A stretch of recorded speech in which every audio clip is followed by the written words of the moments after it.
এবার এই ব্যাঙ্গালোরে গিয়ে যেটা দেখতে পাচ্ছি, হাজার হাজার ইঞ্জিনিয়ারিং করছে, সে ছেলেরা ওখানে আছে যারা জব খুঁজছে। এদের প্রত্যেকের সমস্যা হচ্ছে এদের কেউ কোনো কোম্পানিতে নিচ্ছে না। কেন নিচ্ছে না?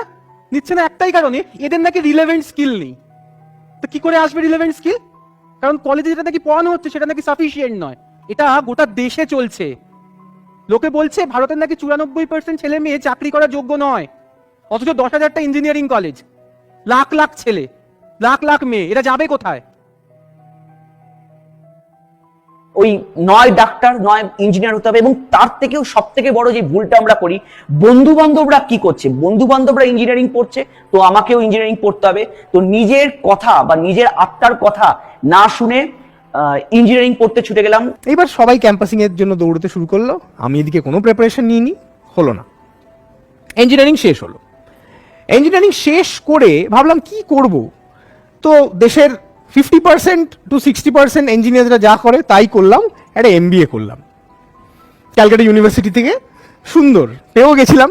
ক্যাটেস কোটা আর বলতে চাই না, মানে প্রচন্ড হাস্যকর।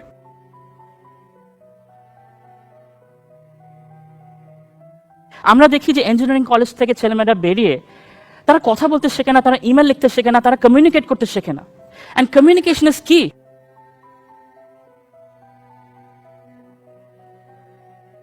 আমি আমার সিভিটা নিয়ে স্কুলে ঘুরতাম, that I need a job, আমার একটা প্লিজ একটা টিচারের পোস্ট দাও।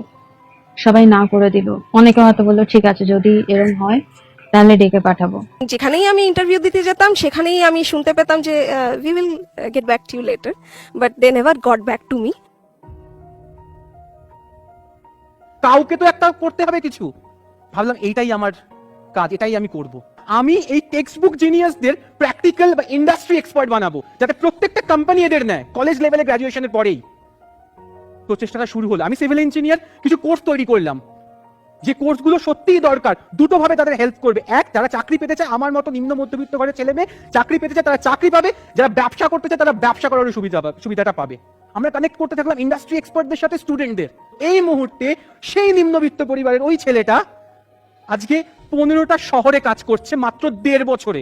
থিঙ্ক এগেন ল্যাব, এই নামে আমাদের কোম্পানি ফরমেশন হলো। আমরা এখন সফটওয়্যার বানাই, হার্ডওয়্যার বানাই, রোবটস বানাই, আর্টিফিশিয়াল ইন্টেলিজেন্স বেসড সিস্টেম বানাই, গ্রাফিক্স ডিজাইনিং করি।